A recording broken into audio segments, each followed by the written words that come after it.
Aleluia. Graça e paz, meus irmãos, boa noite, amém? Abra sua Bíblia, livro do profeta Isaías, capítulo 58, versículo de número 11. Deus abençoe a vida do meu amigo pastor Silas Filho, pastor Isaías, pastor Josué, os meus amigos, meus nobres companheiros aqui da Devec Taquara. Que Deus continue abençoando a sua vida. Meu nobre companheiro Edilson tocando ali o trompete, ó, rapaz, hein? Deus abençoe a sua vida, sua casa, cada pastor, cada obreiro aqui dessa casa. Deus abençoe. Isaías capítulo 58, verso de número 11. Quero compartilhar algo com você aqui. É uma reflexão que inclusive o louvor aqui cantou de maneira brilhante. Aqui usando aqui o nosso amigo Morgan e todo o ministério de louvor. Cantou alguma coisa a respeito do que eu quero compartilhar com você. O texto diz assim: o Senhor te guiará continuamente, satisfará a tua alma até em lugares secos, fortificarás os teus ossos, e serás como um jardim bem regado, como um manancial de águas que nunca faltam. Curve a sua cabeça, feche seus olhos. Deus bendito, te louvamos e te celebramos nessa noite. Te agradecemos, Pai, na beleza da sua santidade. Pai, fale conosco uma vez mais nesse domingo, assim como o Senhor falou conosco pela manhã. Fale conosco uma vez mais nessa noite, ilumina o nosso entendimento. Pai, nos ensine as suas escrituras nessa noite, para a honra e graça e glória do seu santo nome, em nome de Jesus, amém. Esse texto ele está alocado no que nós chamamos de profecia pós-exílica, que nasce ali a partir do capítulo 55 e vai até o capítulo 66. É um dos textos extremamente brilhantes do profeta Isaías, nessa parte do texto. Essa parte do texto vai falar, inclusive, as relações das outras divindades diante do eterno Deus e Salvador, o Deus de Israel. Nesse momento, todo conceito a respeito sobre quem é Deus vai ser lembrado ao povo de Israel que está cativo na Babilônia há mais de 70 anos. Então, nesse momento, o profeta Isaías ele vai proferir uma série de palavras explicando e demonstrando essa grandeza de quem é esse Deus, que esse Deus é poderoso para fazer infinitamente mais. Aquilo que o nosso pastor falou aqui, o pastor Silas Filho: antes que houvesse dia, eu sou. Ele está falando a respeito da majestade do poder de Deus na perspectiva do profeta Isaías. O povo de Israel ele está cativo na Babilônia, como eu disse aqui, há quase 3 gerações. Praticamente ali 70, depois você vai ter umas 3 levas de volta. Então vai dar quase que 3 gerações de povo cativo na Babilônia. Infelizmente nem todos retornam, alguns ficam. Muita gente decide não retornar a Israel para empreitar uma construção de Israel e de Jerusalém. Você tem que lembrar que Jerusalém ela não está uma cidade muito boa. É só dar uma olhada no texto de Neemias que você vai ver como Neemias encontra a cidade. Portas queimadas, muro derribado, pobreza, violência, insegurança. Então nem todo mundo está disposto a sair do conforto da Babilônia e retornar para Israel e empreitar uma reforma, melhor, uma reconstrução. É um baita de um trabalho. Afinal de contas, meus irmãos, são 70 anos. Mas havia uma promessa. Havia uma promessa que Deus levaria esse povo de volta. E esse povo ele está em um momento que eles estão indecisos se vão ou não. E aqueles que pretendem partir nesse retorno, nesse êxodo, ainda têm um medo de saber se chegariam ou não ao final. Esse texto tem muito a respeito comigo. Eu falei até com o pastor Isaías, principalmente pelo momento em que eu li esse texto. Eu precisava tomar uma decisão extremamente difícil. E eu não sabia o que fazer. Eu não sabia para onde ir. Como você e eu somos seres temporais, então a nossa temporalidade faz a gente ser muito ansioso. A gente quer de fato entender como vai ser o final. Nós estamos tão ansiosos ultimamente, pastor Josué, que esse negócio de streaming, as pessoas assistirem filme com streaming, tem gente que não consegue chegar no final, já vai pulando as partes para saber para o final. Tem um monte de gente fazendo assim com a cabecinha, ó. Vai pulando as partes, chega no final, sabe? E depois volta para o início, aí, não, então terminou tudo bem. Tem gente assim ansioso, eu conheço algumas pessoas assim. E porque isso demonstra a nossa temporalidade. O povo aqui é temporal. Então ele está dizendo, será que vai dar certo? Nós não temos exército, nós não temos dinheiro, Nós não temos um recurso de logística. Como é que nós vamos sair da Babilônia confortável e a gente retorna para Jerusalém? Como é que vai ser isso? Será que a gente vai saber o caminho? Afinal de contas, já tem quase 3 gerações. Aí que está a dúvida do povo. É nesse interim que o profeta Isaías vai profetizar. Se você der uma olhada na sua Bíblia, o capítulo 58, ele está falando sobre jejum. Ele está falando sobre a relação do povo com o jejum. Ele está doutrinando novamente, a partir da palavra profética, da palavra inspirada, como o povo deve proceder a partir do jejum. Por exemplo, no verso de número 13, ele vai falar sobre a guarda ao sábado. Ele está falando sobre instruções que é como se o povo tivesse esquecido. Você tem que lembrar que o povo está na Babilônia. O povo não tem templo. O povo não tem muita coisa que tinha em Jerusalém. Então muita gente havia se esquecido. Então Isaías está ensinando o povo, mas o versículo de número 8 aí da sua Bíblia, até o versículo de número 12, é como se Isaías tivesse aberto um momento ali, uma pausa, e o Espírito Santo tivesse direcionado ele sobre uma profecia para falar do povo a respeito daqueles que retornariam. Deus nesse momento está fazendo uma promessa de sustento, uma promessa de guardar, uma promessa de geração, uma promessa daqueles que aceitam essa palavra e retornarão para Jerusalém. E a partir dessa perspectiva que Deus está dizendo para o povo, a respeito do caminho a qual Ele propõe o povo, para o povo retornar para Jerusalém. É nesse interim que essa profecia está alocada. E eu escolhi aqui, mediante o Espírito Santo, o verso de número 11, por causa de uma palavra que o Senhor disse para mim. O verso 11 diz o seguinte: o Senhor te guiará continuamente. A palavra de Deus para o povo de Israel é o seguinte: fica tranquilo, vocês não estão sozinhos, eu vou estar junto com vocês. Aleluia. O Senhor te guiará. É como um Deus pastor. Ele está pastoreando o povo do retorno. Aleluia. Eu guiarei vocês. Em outras palavras, vocês não conhecem o caminho, mas eu conheço o caminho e vou levar vocês até o final. Isso aqui é bonito, porque isso bate de encontro com algumas coisas da Babilônia. Por exemplo, tinha gente na Babilônia que achava que eram os deuses que tirariam eles daquela região. Na perspectiva da religião, da história das religiões, deixa eu te explicar. Uma nação vencida outrora, quando você vencia uma nação, você vence o Deus daquela nação. Por isso que quando Nabucodonosor toma Israel em suas mãos, por isso que o profeta Daniel reconhece que Deus pôs Nabucodonosor como líder, porque ele compreendia que o poder que Nabucodonosor tinha é o poder que Deus tinha dado. A mesma coisa é Pilatos. A cena de Pilatos para mim é a melhor.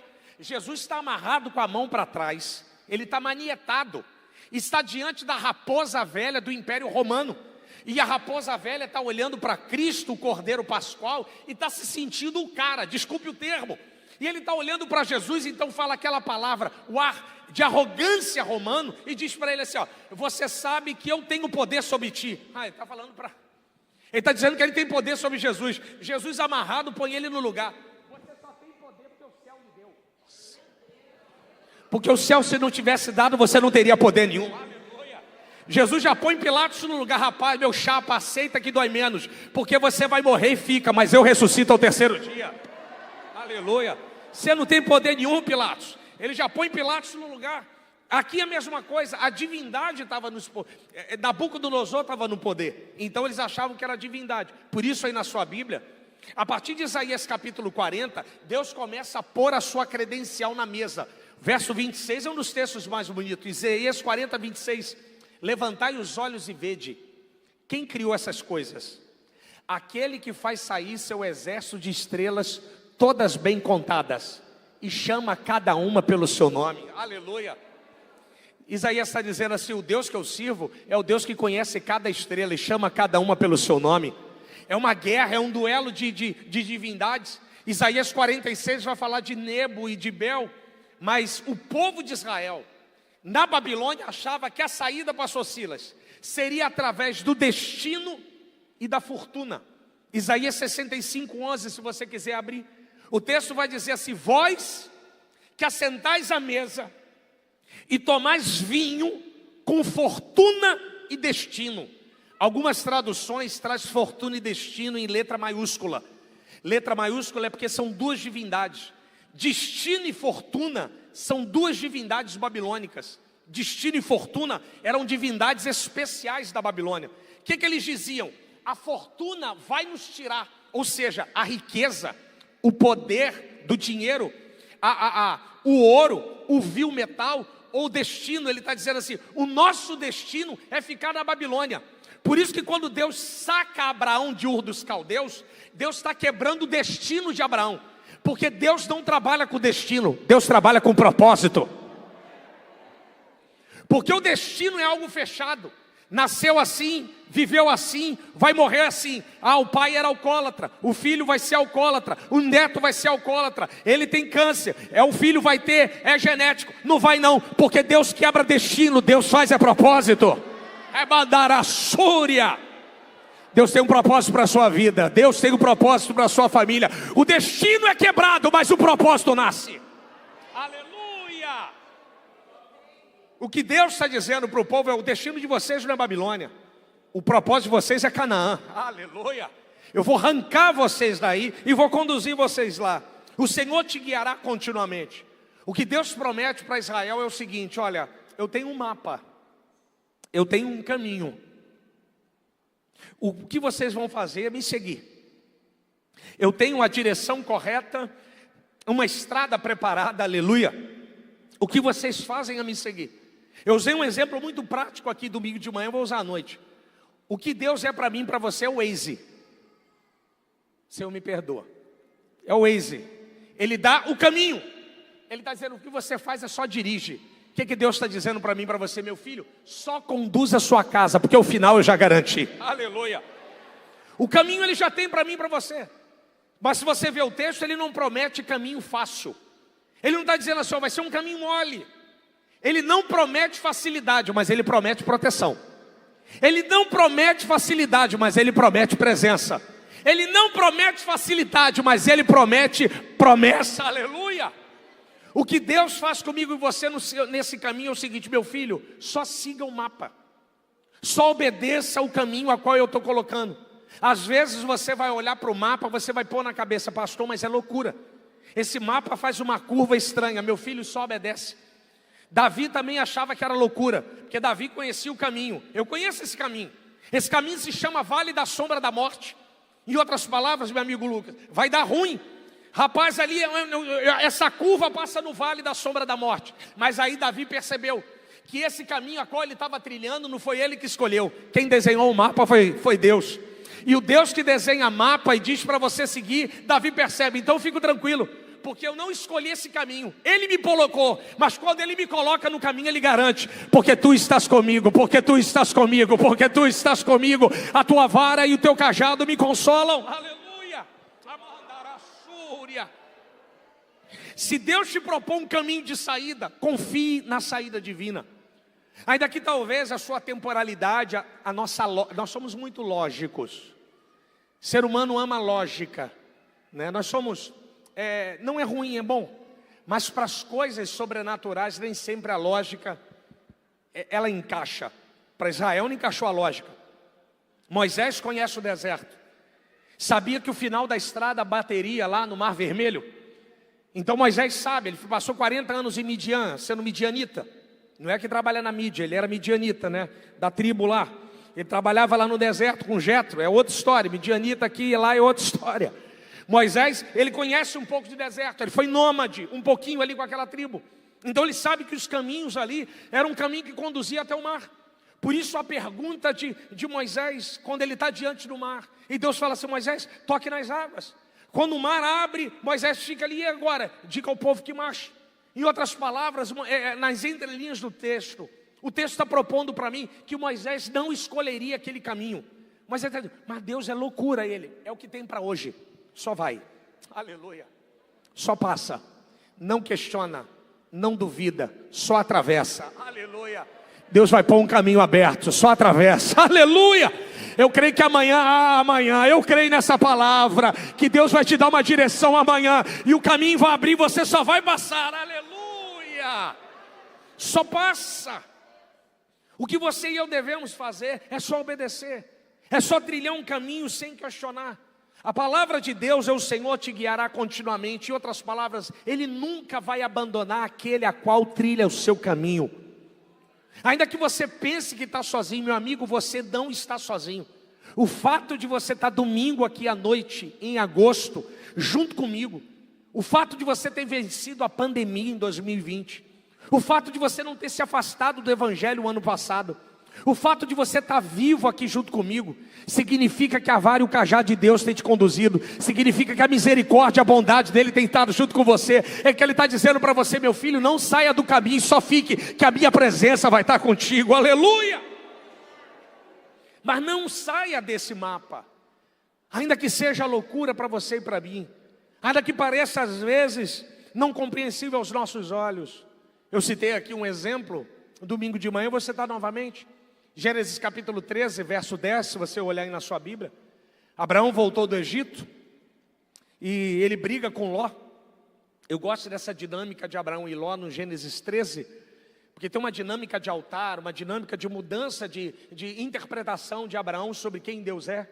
A fé de Abraão é uma fé que vai crescendo ao longo do tempo, até ela se tornar robusta do ponto de vista do sacrifício, da proposta da oferta para o Moriá, de Isaac. Então a fé de Abraão, ela vai tomando contornos muito interessantes. Nesse momento a fé de Abraão é uma fé ainda muito engatinhando a fé dele. Porque tem a crise, ele vai para o Egito, ele tem os problemas, depois ele retorna. Mas o texto em Gênesis 13 é sensacional, porque quando ele chega em Betel, ele já vai para o altar. E a Bíblia diz que vai ter uma briga entre os pastores de Ló, os cidadãos da terra, pastor Silas, e os pastores de Abraão. E eu acho interessante que Abraão já chega para Ló com a proposta da saída. Olha, para a gente resolver aqui, se você for para a direita, eu irei para a esquerda, e se você for para a esquerda, eu irei para a direita. Aí eu em casa, lendo esse texto, falei: mas Senhor, como é que Abraão já sabia a resposta que ia dar? Aí o Espírito falou comigo: meu filho, quem tem altar sempre tem a resposta. Quem sempre tem altar tem sempre a saída. Ele já chega com um problema resolvido. Olha, você vai para a direita, eu vou para a esquerda, esquerda, direita. Aí o texto diz, Gênesis 13, 10. Depois você olha aí. Olha, o pessoal da mídia está colocando aí para mim.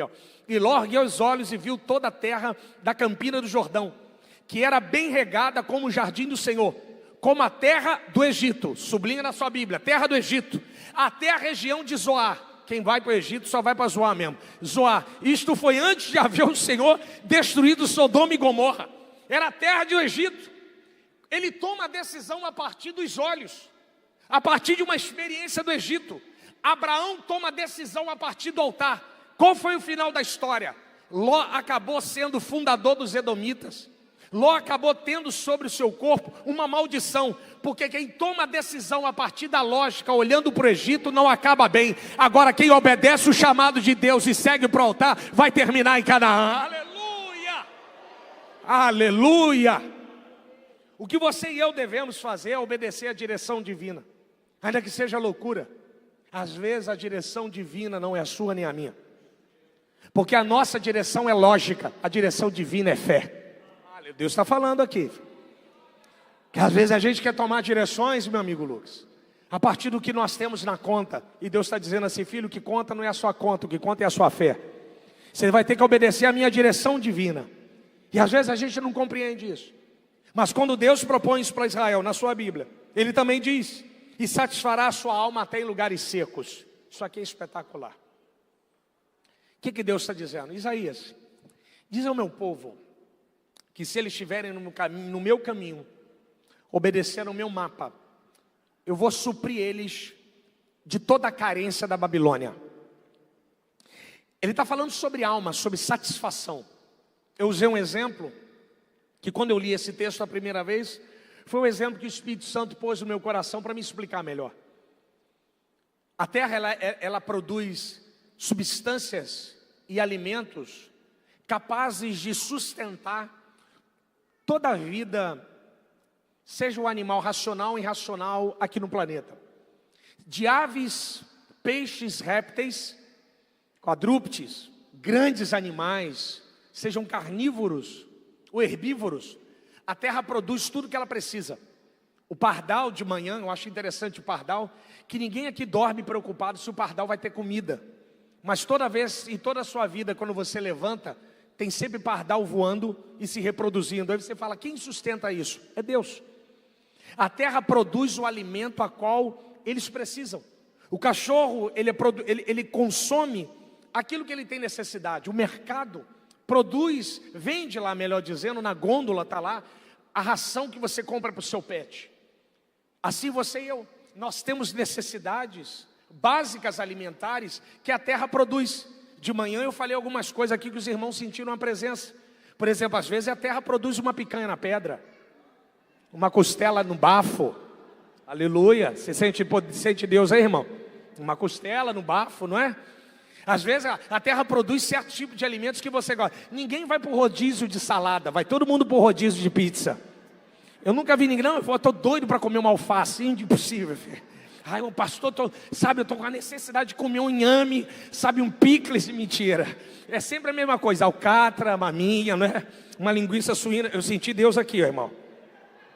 Então você sempre, mas a terra é capaz de produzir aquilo que você necessita. Mas você e eu somos diferentes dos animais do ponto de vista da alma e do espírito. Você e eu temos necessidades na alma que não vende no mercado. Você e eu temos necessidades na alma que o restaurante não pode dar. Você e eu temos necessidade que só a palavra de Deus pode suprir. Quando Deus fala para Israel, aleluia, satisfarei a sua alma até em lugar seco. Isso aqui, irmãos, é de uma profundidade poética, violenta. Isso é de uma reflexão da vida espetacular. Eu conheço pessoas que trocam de carro praticamente todo ano, não por gosto, pastor Isaías, mas por necessidade de algo que precisam ser completados. Tem pessoas que vivem em uma vida frenética, atrás de alguma coisa, eles trabalham em cima de meta. Quando atingem a meta, eles querem ir mais além.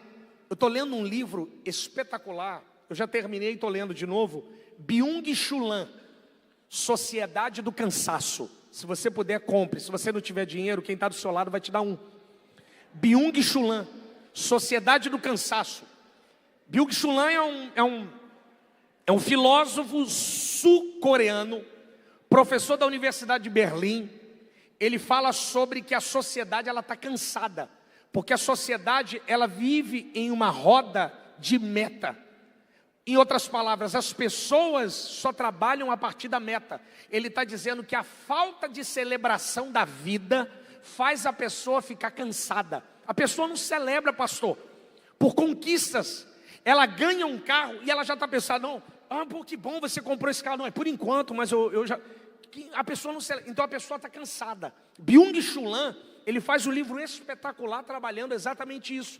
O que Deus está dizendo aqui para o profeta Isaías, para falar do povo, é exatamente: diga ao meu povo que quando eles estarem no meu caminho, a minha presença vai suprir eles de toda necessidade humana, aleluia, e eles não vão ter falta de nada, aleluia, aleluia. Ele está dizendo que ele vai dar caráter de plenitude, de preenchimento. Se você estiver no meu caminho, eu vou saciar você de toda e qualquer falta que você tiver. Você não vai sentir falta de nada, porque a minha presença vai preencher cada parte da sua vida. Aleluia! Ou seja, as coisas humanas não farão mais tanta falta para nós. Isaías está dizendo para mim e para você na sua Bíblia, até em lugares áridos. Porque ele está falando de saída da Babilônia e o retorno para Jerusalém. Eles vão estar no meio do deserto e eu vou saciar eles. É que Jesus, é o que aconteceu com Cristo em Mateus capítulo 4, na tentação de Jesus. A proposta de Satã é uma proposta achando que Jesus precisava de coisa humana para poder preencher alguma coisa nele depois de 40 dias no deserto. Se tu és o Filho de Deus, transforme essas pedras em pães. Então Jesus dá a palavra: Satã, você acha que quem me sustentou nesse deserto durante 40 dias foi McDonald's, foi carro zero, foi alguma coisa que eu ganhei? Negativo, eu só estou de pé, é porque a palavra do céu tem me sustentado todos os dias. Porque nem só de pão viverá o homem, mas de toda a palavra que sai da boca de Deus. Aleluia. O que Deus está dizendo para mim e para você é que quando Ele nos supre de fato, Ele cobre em nós Ele tira de nós toda a nossa carência. Ele arranca de nós tudo aquilo que a gente acha que precisa. Então nós nos tornamos diferentes. Eu disse aqui de manhã e vou replicar. Por exemplo, a cobiça ela vai nascer exatamente no espaço onde Deus não está. Por que o homem cobiça? Porque ele acha que aquilo que é do outro vai cobrir algo que ele precisa. Quando o homem tem Deus, ele não cobiça mais. Porque ele olha para o lado e ele vai fazer igual Davi. Não tenho outro bem além de ti. Aleluia. Ele olha tudo em volta e fala, não preciso de mais nada, porque Deus é absoluto. Que nessa noite Deus venha te preencher, aleluia, todo espaço da sua vida. Aleluia. Remandai, camanchoras. Aleluia. Por isso a proposta de Jesus no sermão da bem-aventurança. Bem-aventurados os pobres de espírito, que dos tais é o reino dos céus. Você tem que fazer a leitura semítica. Olhar para o texto da perspectiva judaica. Mateus escreve para os judeus. Se a gente falar de pobre de espírito no mundo ocidental, pobre de espírito tem um ar pejorativo, pastor Isaías. Fulano é pobre de espírito. Aí Jesus diz assim, não, pobre de espírito no meu reino é feliz. Aí você fica, é a nossa dificuldade. A nossa cabeça é muito grega.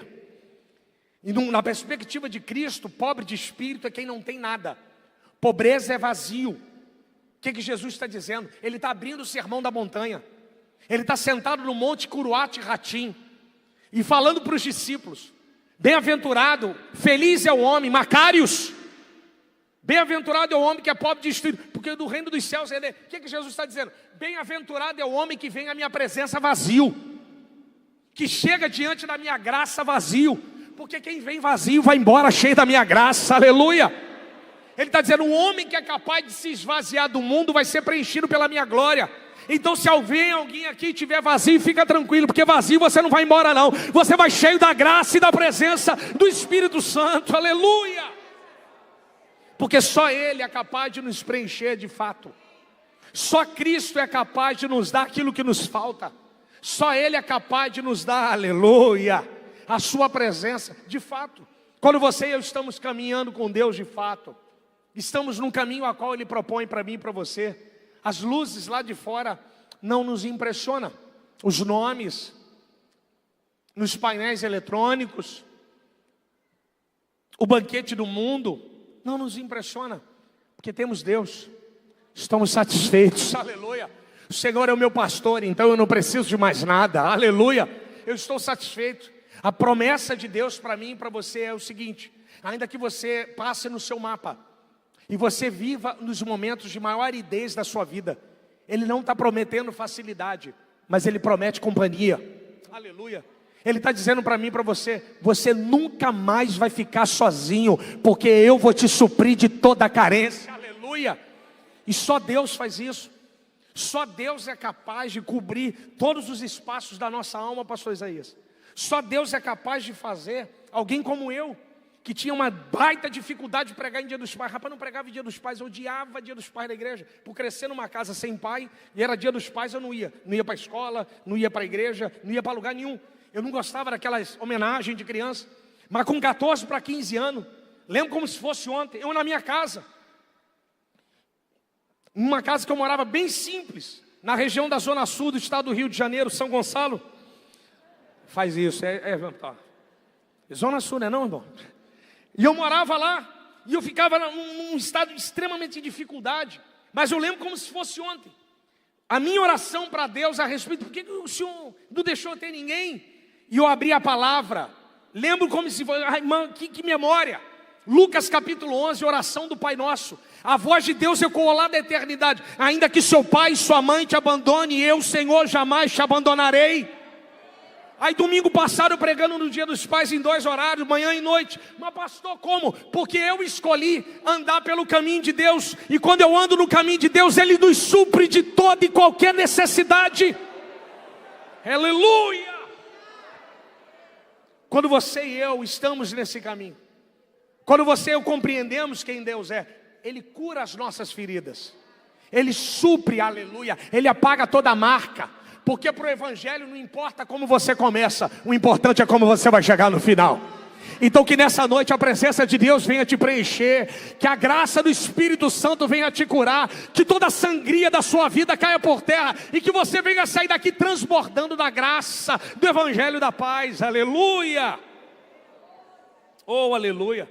A promessa de Deus para mim e para você não é uma promessa só de preenchimento de vida, mas é uma promessa de força. É uma promessa, pastor Isaías, de robustez. O texto diz, e fortificará os seus ossos.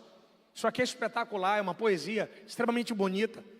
Ele está dizendo os ditames da vida. Ele está dizendo, o homem que deseja andar melhor, o homem que decide trilhar o caminho de Deus, Deus satisfaz ele na sua alma.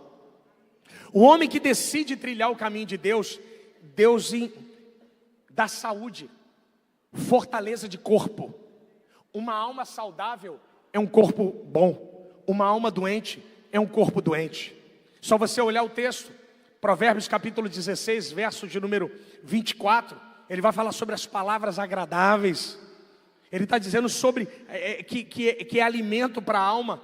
Quando Deus está na minha e na sua vida, Ele fortalece o nosso corpo. Em outras palavras, Deus está dizendo para Isaías, Isaías diz ao meu povo, que eles vão empreitar a caminhada para Israel, mas eles não vão acabar no caminho, porque eu vou dar saúde, eu vou dar saúde, eu vou dar saúde, eu vou dar rigidez, eu vou dar fortaleza. Ele não vai ficar no meio do caminho. Então deixa eu ser profeta, a sua casa não vai ficar no meio do caminho, não, vai chegar lá em Canaã. Deus vai dar saúde, Deus vai dar fortaleza, Deus vai dar rigidez, aleluia. Deus vai dar estrutura, aleluia. Deus vai dar força, porque só Deus é capaz de nos dar força para continuarmos caminhando. Que às vezes a gente não consegue, às vezes dá desânimo, às vezes desanima, mas é o Espírito de Deus, aleluia, como um agente tonificador da alma. Ele é um agente tonificador do corpo, ele nos cura, ele fortalece. A ideia de fortificar os ossos é a ideia de dar força na marcha, força na estrutura. Ele está dizendo, Isaías, o que eu faço na alma, eu faço um reflexo no corpo. O coração alegre, formoseia o rosto. O que ele está dizendo? Uma alma a qual Deus habita, o corpo percebe. Você percebe de longe quem tem Deus e quem não tem.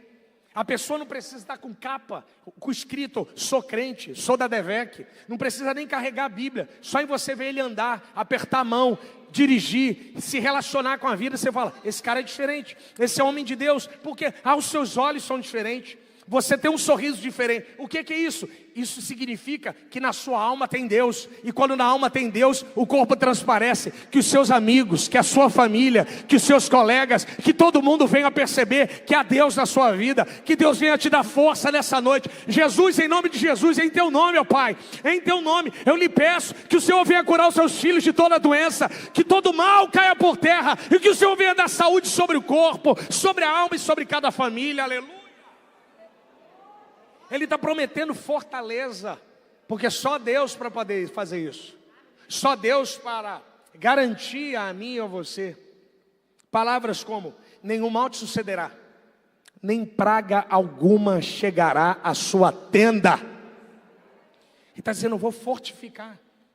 Eu darei força e estrutura para suportar a caminhada. Como eu disse no início, não é fácil. Ele não prometeu facilidade, ele prometeu companhia, ele prometeu presença, e ele promete força. Ele está dizendo, eu vou estar do lado, eu vou sustentar. Por isso que a palavra, por exemplo, Salmo 23, ainda em Salmo 23, certamente que a bondade e a misericórdia me seguirão todos os dias da minha vida. Existe uma Bíblia, pastor Isaías, eu já falei pastor Isaías uma vez, a Bíblia BTX, pastor eu não tenho, quem está do outro lado vai te dar uma, BTX. A Bíblia BTX, ela tem uma tradução textual. A palavra seguir, eu vou te dar um tópico para a sua mensagem, depois você ora pelo resto. A palavra seguir, certamente que a bondade e a misericórdia me seguirão. A palavra seguirão ali, pastor Josué, é escolta. Certamente que a bondade e a misericórdia escoltará. Escoltará. A palavra seguir ali é escoltará. Mas por que é escolta e não seguir? Porque no verso de número 5, Davi está chegando na presença de Deus e os inimigos estão lá fora. Prepara-se para mim uma mesa na presença dos meus inimigos. Aí o verso 6 ele tem que voltar. Então ele tem que ir embora. Deus, eu tenho que ir embora para minha casa, mas os meus inimigos estão lá fora. E Deus, fica tranquilo. Uma coisa é você entrar sozinho, outra coisa é sair sozinho. Eu vou botar 2 segurança, bondade e misericórdia para te acompanhar. Escoltará bondade e misericórdia. Por que bondade vai na frente? Porque tudo que você tem é porque Deus é bom. Você só casou porque Deus é bom. Porque se fosse por causa da beleza, você não casaria. Então você só trabalha porque Deus é bom. As coisas que você tem na vida é porque Deus é bom. Você tem amigos porque Deus é bom. Você está vivo porque Deus é bom. Você está nessa igreja porque Deus é bom. Você está aqui hoje porque Deus é bom. Aonde você pode adorar porque Deus é bom. A nosso fato de adorarmos é porque Ele é bom. Aleluia. Aleluia.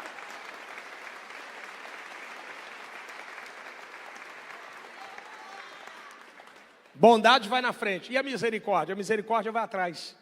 Se a bondade abre a porta, a misericórdia sustenta. Porque às vezes o que é a misericórdia? A misericórdia é isso aqui, ó. Fortificará os seus ossos.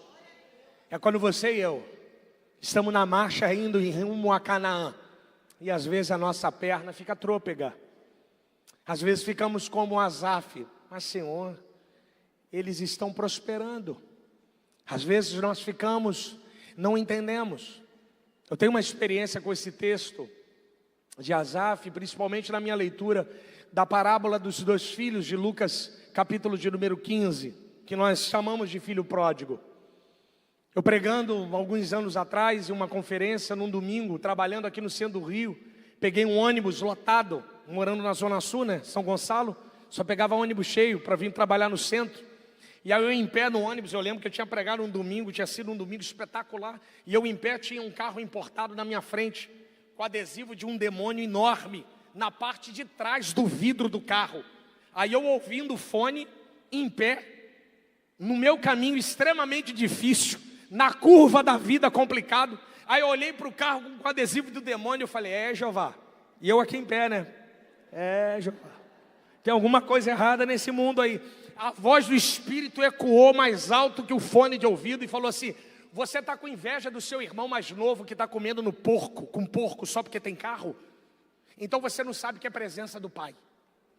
Porque se você está querendo comer na mesa do porco porque tem carro, por que você não valoriza a presença do Pai? Quando você entender que a presença do Pai é melhor do que carro, então você vai compreender o que é ser filho do Pai. Eu desabei de chorar. É o que Isaías está dizendo.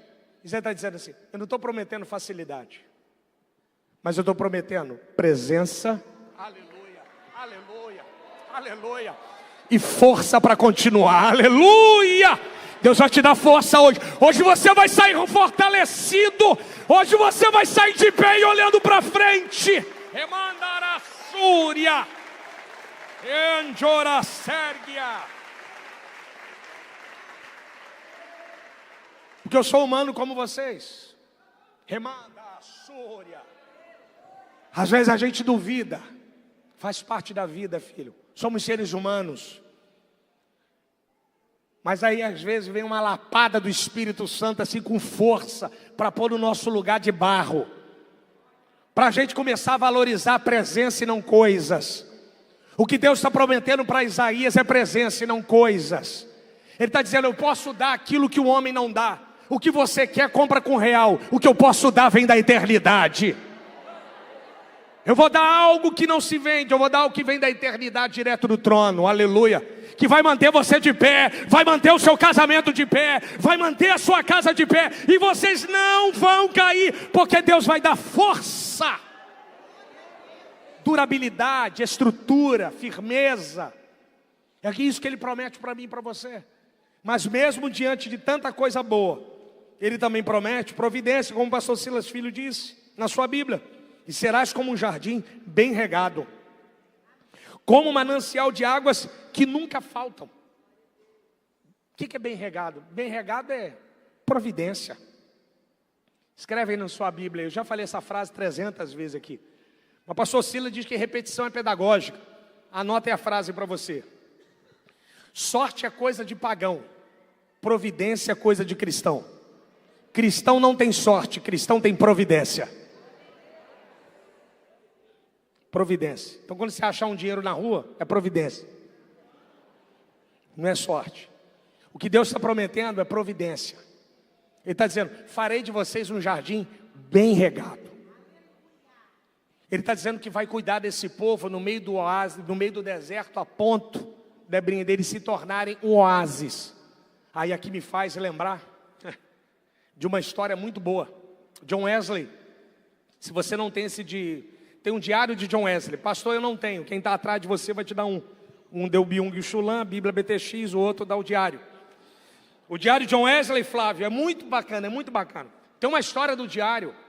John Wesley, ele trabalhava com criança, adoção, essas coisas. Ele tinha um lar de crianças.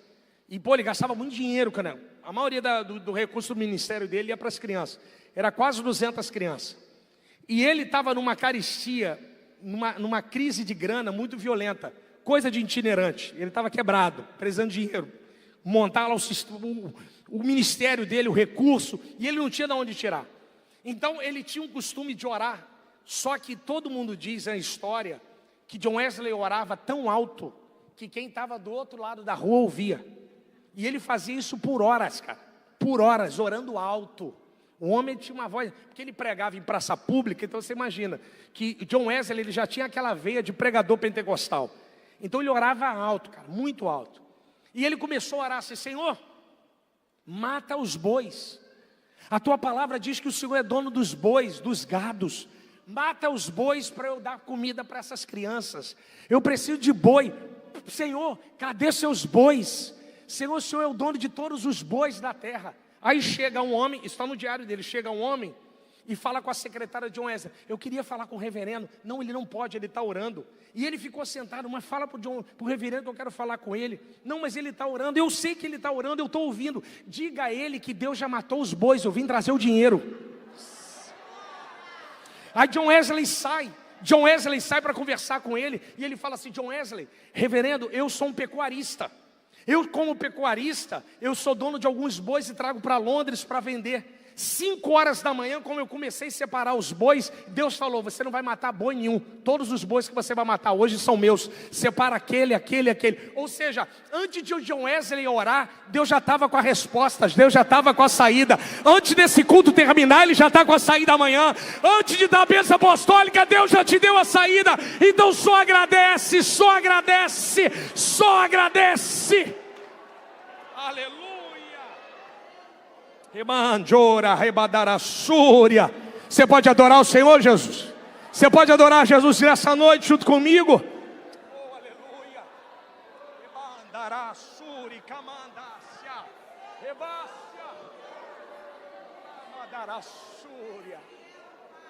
Deus já matou os bois já. Ele está mandando te dar o recado. Eu já matei os bois. Eu já matei os bois. Esse é o Deus da providência. É o Deus aqui, ó. Eu faço como um jardim bem regado. Eu resolvo, eu rego, eu cuido. O texto diz, ó, como um manancial de águas que nunca faltam. Que sensacional. Primeiro Ele começa nos guiando, dá uma plenitude à nossa alma, pastor Josué. Fortaleza no corpo, providência, depois prosperidade. Ele está dizendo, ó, haverá um tempo na sua vida que você vai receber de fora. Vai ter gente que vai te abençoar. Mas é só por um tempo. Depois, você vai ser um manancial. De ti sairá. Aleluia. Oh, aleluia. Em outras palavras, ele está fazendo um jogo de palavra. Quando olharem para trás, não vão te reconhecer hoje. Mas você veio andando e perambulando pelo deserto. Você perambulando não. Eu vim trilhando um caminho a qual Deus colocou. Quem perambula sem ideia de propósito. Eu não vim perambulando, eu vim numa direção certa a qual Deus colocou. Eu vim caminhando, aleluia. Eu não caí no nada, eu decidi esse caminho. Mas vai chegar um momento que você e eu seremos manancial. Que aquilo que a gente recebeu vai multiplicar e nós vamos começar a doar.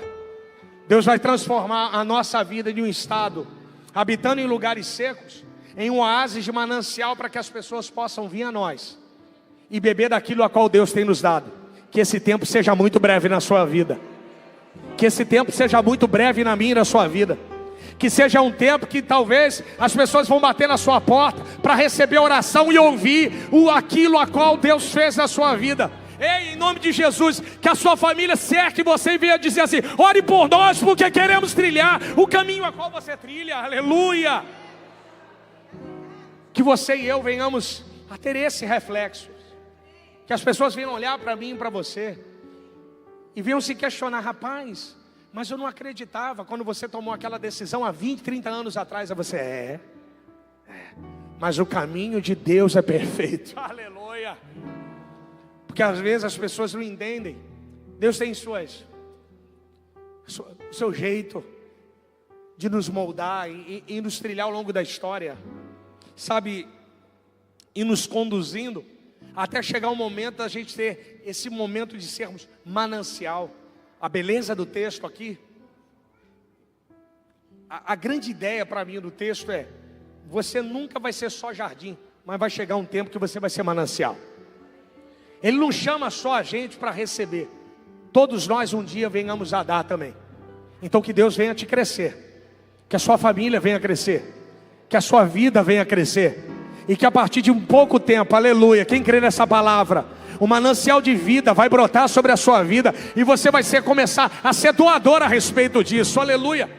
Que as pessoas cheguem perto de você para poder beber daquilo a qual você tem tido na sua vida, palavras boas, orações, e quem sabe, através da sua vida próspera também, que você comece a ser um abençoador, aleluia. Como eu costumo dizer, nem toda árvore nasce grande, pastor Isaías. Não existe árvore que nasce grande. Toda árvore um dia foi uma semente. Quem está dizendo? É processo. Hoje você olha para esse texto, você reconhece Israel. Israel aqui é o verso de número 11, é perfeito. Até pouco tempo eles não tinham nada. Hoje são grandes exportadores, uma nação rica, desenvolvedores de prêmio Nobel, nossa, grandes gênios saíram de lá. Durante muito tempo eles receberam, mas chegou um tempo que eles começaram a doar. Eu quero convidar você a ficar de pé nessa noite. Fique de pé em nome de Jesus. Vai ficando de pé em nome de Jesus, aleluia. Em nome de Jesus. Tem glória a Deus aí, irmãos? Quem entendeu essa palavra aí? Cadê? Só quem entendeu. Eu não estou dizendo que é um caminho fácil. Lucas, não é um caminho fácil, mas é um caminho de promessa. É um caminho de presença, pastor Isaías. Na Bíblia Sagrada, todos os grandes homens que trilharam esse caminho tiveram dificuldades, mas todos eles foram vitoriosos. Porque no caminho que Deus propõe para mim e para você, é um caminho de vitória, é um caminho de glória em glória, é um caminho de conquista em conquista. Você vê lá o caminho do povo de Israel na conquista da terra prometida, foi um caminho de vitória em vitória. Às vezes tinham batalhas que eles perdiam, como era a questão da cidade de Ai, mas depois se organizavam e venciam. Mas por que perderam Ai? Por causa de pecado. Quando você e eu, quando a nossa casa tem coesão, é coesa com o Espírito Santo, tem alinhamento com aquilo que é eterno, aleluia. Deus diz assim para mim e para você: olha, a dificuldade é grande, mas maior eu sou na sua vida, aleluia.